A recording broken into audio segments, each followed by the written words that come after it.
For the past 10 days or so, I have been playing Borderlands 3 while only using Tediore weapons, and during that run I collected and used every single one of the 21 usable Tediore weapons in the game.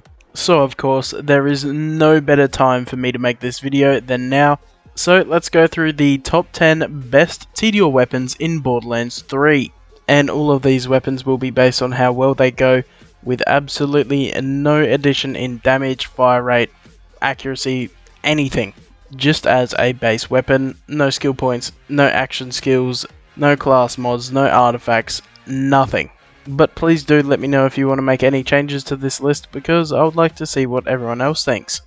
And starting off at number 10 we have the Smart Gun, or the Smart Gun XXL, because that is the only version of the gun that you will find.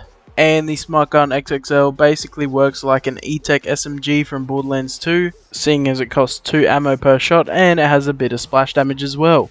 And for an SMG, this gun actually has quite a large amount of base damage. I mean, that's probably because it costs 2 ammo per shot, but hey, that's still pretty good, especially because when you reload this gun, you throw out a little Gigamind spider. Then the little Gigamind spider runs around shooting enemies with said bullets, doing massive damage. Then when it runs out of ammo, it just suicide bombs onto the enemies, doing even more damage. And if you don't think it's that great damage wise, I would say it's still pretty much worth it to grab, seeing as it's very fun to use. And of course you can get this weapon by farming Gigamind in the Meridian Metroplex on Promethea with about a 15% drop chance. I could definitely see someone putting this higher or lower on the list, but for me I would say there's no chance of it going anywhere else except for the number 10 spot. But in the number 9 spot we have the Horizon Shotgun. And this gun, when thrown, the weapon will project a target that can be shot to create a singularity and will explode for massive damage. And with a pretty big area of effect, this thing will be amazing at killing a bunch of enemies in one shot. But apart from that, it's not exactly the most effective weapon. It does have a pretty decent base damage, but you'll get the most amount of damage from the singularity, and you do have to actually hit the weapon with a shot to create the singularity, so most of the time, or half of the time, you're probably not even going to be getting that singularity. But when you do, it's huge damage, with the added effect of pulling enemies in. But if you want the Horizon for yourself, you can get it from Maxitrillion from the Voracious Canopy with about a 10% drop chance. And I would say that this weapon definitely deserves the number 9 spot. So with all of that said, let's move on to number 8, which is the, I guess, just the Execute. I'm not exactly sure on how to say this gun's name, but I'm just gonna go by the Execute. And this gun would most definitely go in the top 10 worst list if it wasn't for this very special effect, which is when the Execute is thrown with an emptied magazine. So when you shoot all of your bullets, emptying the magazine completely, you throw it at the enemy and it will hit them with a stackable debuff. It will hit them with a stackable debuff, and each time you hit them with this emptied weapon, each time you hit them with the emptied weapon. But it does only last for 12 seconds, so I would say do it twice, swap to a weapon with high damage, and go for it. But apart from that, it's got pretty average damage. The reload explosion does deal twice as much as a normal one would do, so that's a little bit better, but there's not too much to it apart from the emptied weapon thrown to get the 50% extra damage. And you can get this gun from the Anointed X2 and X3 from the Anvil, and they drop it at a 15% drop chance if you're on Mayhem 4 and above. If you're not gonna find it. I guess you could make an argument for this being in a better spot than 8th place, but I'm sticking it down here because I think everything above is a little bit better than this weapon at least.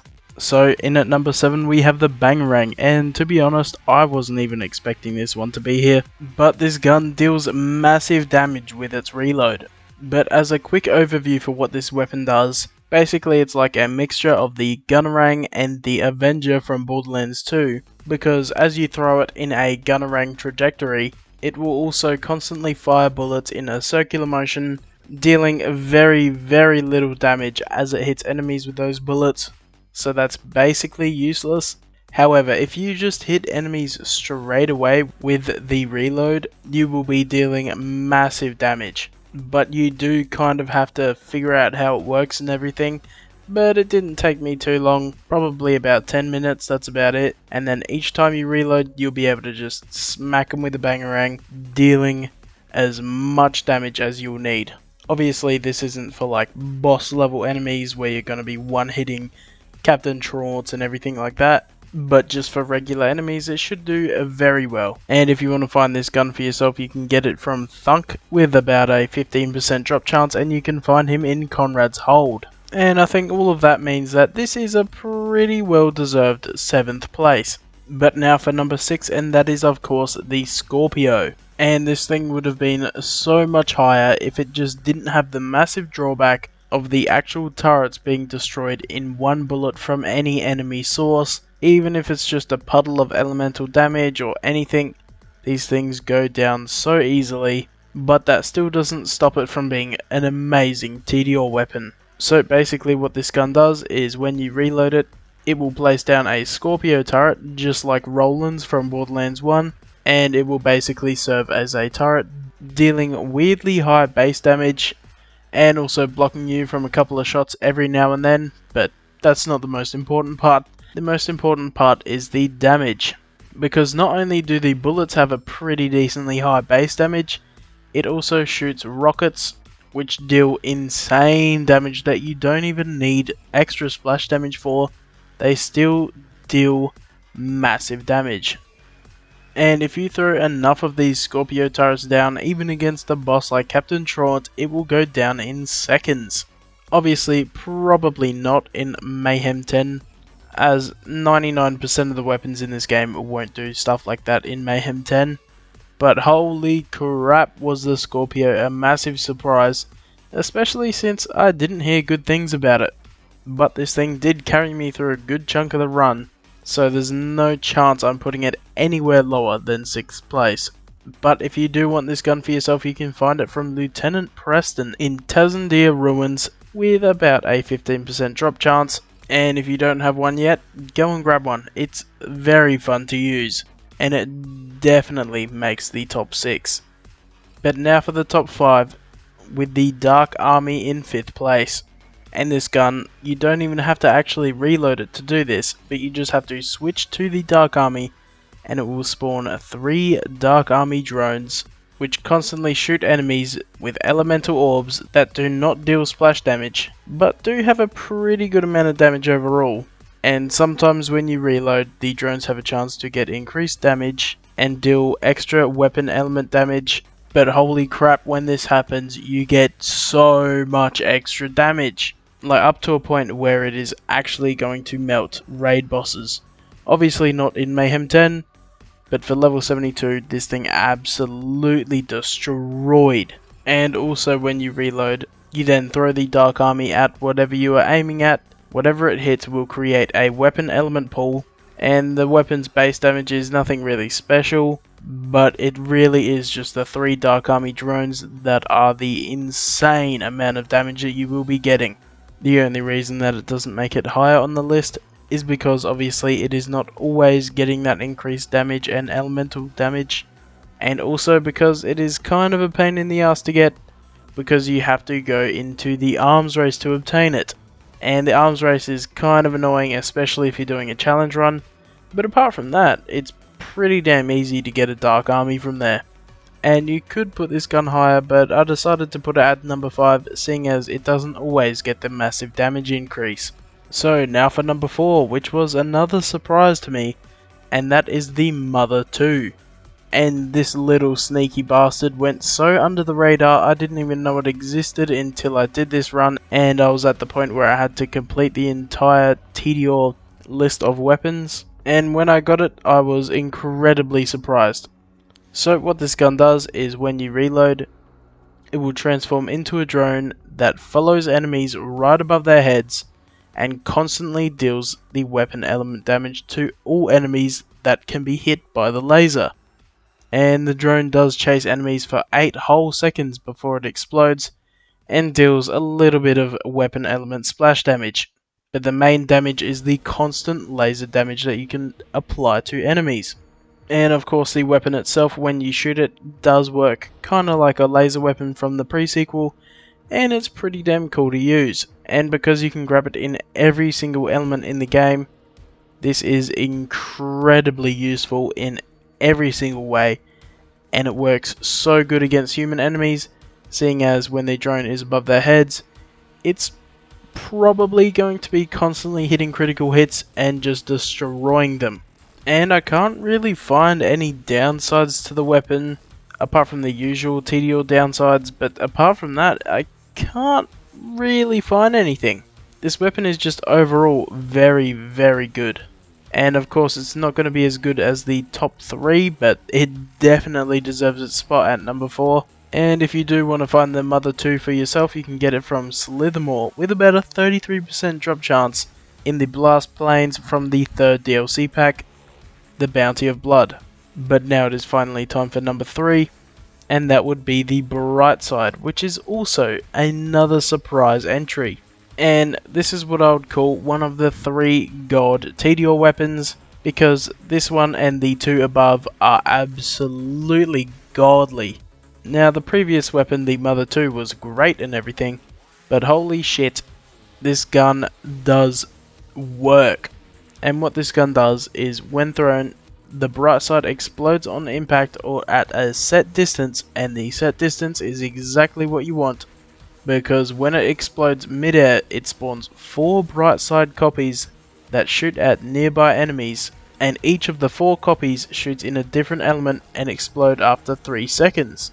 Now what it doesn't tell you is that all 4 of these weapons combined, shooting an enemy, will basically guarantee that you're going to be hitting their weakness with at least one of those elements, and also dealing unbelievable amounts of damage with 4 shotguns shooting at them constantly. If you're spamming the reload and getting like 20 of these things in the air, no matter what the enemy is, from raid boss to anything, it's going to get melted. And the only downside I can think of when it comes to this weapon is that you really do need to make sure that this thing gets in the air and explodes in the air, otherwise it's going to do nothing. But as long as you aim slightly above your enemies, it's probably going to explode in the right spot, and it will destroy them basically no matter what. And you can find this weapon again in the Bounty of Blood DLC and also in the Blast Plains, but this time from Adelaide Bronson with also a 33% drop chance. And this gun is so good, I could see you making an argument for it being second place, but for me I think it sits perfectly in at number 3. But let's see what's in at number 2, and that of course is the needle gun. And if you have ever played Halo, or at least Halo 3, which is where I know this gun from, you will have probably used the needler, and this weapon works basically the exact same as that. So while you're firing continuously, the fire rate increases, and the gun fires slow homing needles that apply a debuff that stacks up to 10 times, but the enemy does have to be hit at least every 2 seconds or the debuff resets, and additionally, the magazine of the weapon refills each time you apply the 10th stack to an enemy. So basically you just have to hit 10 times in a row on the enemy within 30 seconds or something, and you're probably never going to be running out of ammo with this thing.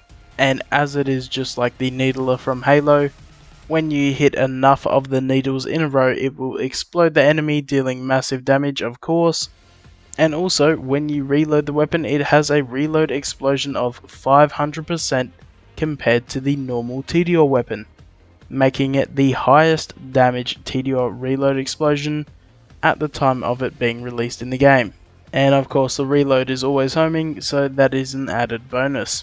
So basically, as long as you keep hitting the enemy, you will have infinite ammo and be doing massive damage, not only with the needles that are shot from the weapon, but also the reload from the weapon as well. And I really do think it was pretty much interchangeable between this one and the 3rd best weapon, but I decided to put this one on top because it had really 0 bad things about it. But if you want this weapon, you can get it from the Revenge of the Cartels event, and it drops from Joey Ultraviolet, Josie Bite, and Franco Firewall. And no one else will really drop it, so those are the only options you got. But now it is time for the honorable mention, and that will be the PAT Mark III. And this gun's special effect is that when you empty the mag, it will do the same amount of damage as if you reload with a full magazine. So it's nothing too special, and the weapon doesn't do too much damage. It's just a very, very good average legendary Tediore weapon. Nothing too special about it. It's basically just the average for all Tediore weapons, or at least the uniques. But now it's time for number 1, and that will of course be the Anarchy. And I mean, if you knew this weapon existed, you probably would have seen this thing coming first as soon as you saw the title of the video. And I mean, holy shit, this gun is monstrous. So if you don't know what this weapon does, it basically works like Gage's Anarchy skill in Borderlands 2, but somehow it is much, much better. So basically this is how it works. It shoots bullets that deal weapon element splash damage, and reloading with this weapon or killing an enemy with this weapon grants 30% weapon damage that stacks up to 10 times. And these stacks are only lost upon weapon swap or if the reload animation gets cancelled. And not only that, the weapon's bullets also ricochet off of walls and floors, then hitting enemies just like Gage would in Borderlands 2 with a certain skill. But the big part here is that when you get the maximum amount of stacks, because the 30% weapon damage that stacks up to 10 times is multiplicative, it means that at maximum stacks you're going to be hitting nearly 1400% weapon damage, which is absolutely broken. And not only that, when you reload it will get that damage just like a normal Tediore reload would, but of course with the nearly 1400% extra weapon damage. So when you reload, you will be one-shotting everything. Probably not raid bosses, you're also probably going to be one-shotting most bosses, but holy crap is this gun overpowered. But if you do want to get this cheat code, you can get it from the Kuka Wajak from the second DLC, the Guns, Love and Tentacles DLC, and you can get it from the Kuka Wajak at about a 12.5% drop chance, so it's not that hard. But yeah, obviously this god killer of a weapon obviously deserves its spot at number 1, and nothing else deserves the spot apart from the Anarchy. But if you do have any changes that you would like to make to the list, please let me know in the comments below. This has been the top 10 best Tediore weapons in Borderlands 3. The next video, of course, will be the top 10 worst Tediore weapons in Borderlands 3. But thank you for watching, and that video will be out tomorrow.